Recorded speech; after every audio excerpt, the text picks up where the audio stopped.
Assalamualaikum warahmatullahi wabarakatuh. Perkenalkan, nama saya Rudi Dudianto, NIM 2170134, kelas 33 manajemen. Pada video kali ini saya akan menjelaskan mengenai saham. Di sini pengertiannya, saham adalah sebuah bukti kepemilikan dengan seluruh perusahaan. Artinya pemilik saham adalah pemilik perusahaan. Semakin besar saham yang dimiliki, maka semakin besar kekuasaan perusahaan tersebut. Dalam penjelasan ini dapat saya jelaskan bahwa jika kita memiliki saham di perusahaan tersebut, maka kita memiliki kedudukan.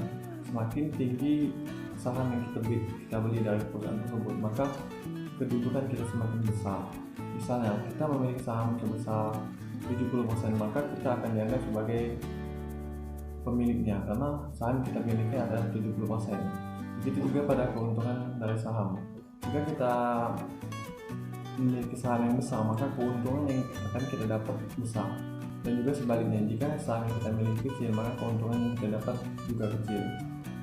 Baiklah, selanjutnya yaitu pada subtema video kali ini saya akan mengambil cara membeli saham. Ada dua cara membeli saham. Yang pertama yaitu bertemu langsung dengan si pembeli, dan yang kedua adalah membeli saham secara online. Yang pertama, membeli langsung, maksudnya di sini dapat saya jelaskan yaitu kita membeli saham ke investor perusahaan tersebut. Misalnya ada perusahaan yang ingin menjual saham kepada investor lain, maka investor tersebut datang atau menemui si penjual saham dari perusahaan tersebut.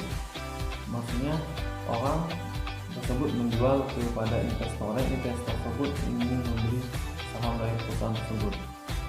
Yang selanjutnya yaitu yang kedua yaitu cara membeli saham secara online. Kalau Anda search di Google itu ada cara membeli saham secara online.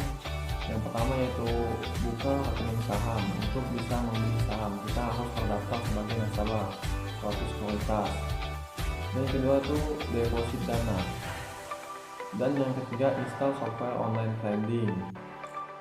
Yang keempat, beli atau jual saham menggunakan software. Yang kelima yaitu pelajari strategi investasi saham.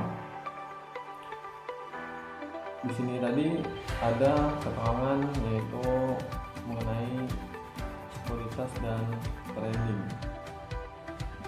Baiklah, sekuritas adalah suatu surat berharga yang bernilai serta dapat diperdagangkan.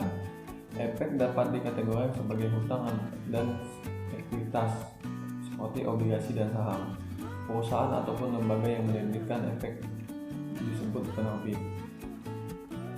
Sedangkan trading adalah sebutan bagi perdagangan saham atau sekuritas, contohnya obligasi perusahaan oleh orang-orang dalam perusahaan tersebut. Selain trading dan sekuritas, di pasar modal kita juga akan mendengar seperti kata-kata reksadana, obligasi, dan juga investasi. Baik, saya akan menjelaskan sedikit mengenai reksadana. Reksadana adalah wadah dan pola pengelola dana atau modal bagi sekumpulan investor untuk berinvestasi dalam instrumen investasi yang tersedia di pasar modal dengan cara membeli unit menyertakan reksadana. Dana ini kemudian dikelola oleh manajer investasi untuk diinvestasikan ke dalam portofolio investasi seperti saham, obligasi, pasar uang, ataupun efek ataupun security lainnya.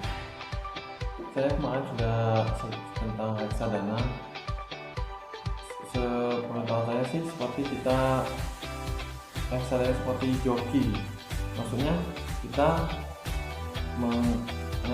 memberi uang ke reksadana dan pihak reksadana akan menggunakan uang tersebut dalam melakukan jual beli saham. Yang selanjutnya itu obligasi.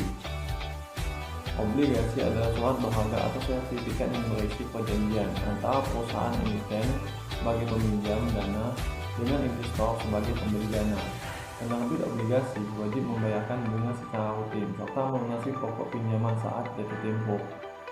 Dan selanjutnya itu investasi. Investasi ini adalah yang sering digunakan oleh banyak orang karena investasi sangat menguntungkan bagi bagi masa depan. Ini dia pengertiannya. Investasi adalah suatu kegiatan menanam modal, baik langsung maupun tidak, dengan harapan ada waktu nanti pemilik modal mendapatkan sejumlah keuntungan dari hasil penanaman modal tersebut. Biasanya sih investasi ini yang sering saya dengar atau saya ketahui, menanam modal di suatu perusahaan. Misalnya nih ada perusahaan, nah kita ikut menanam modal di perusahaan tersebut, itu disebut sebagai investasi.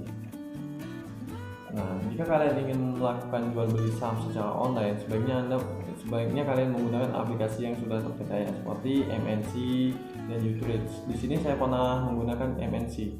Saya sudah mendaftar dan sudah menggunakan, tapi saya belum paham, maksudnya saya belum terlalu paham mengenai MNC, dan saya juga belum melakukan aktivitas jual beli saham juga karena saya belum terlalu mengerti mengenai itu.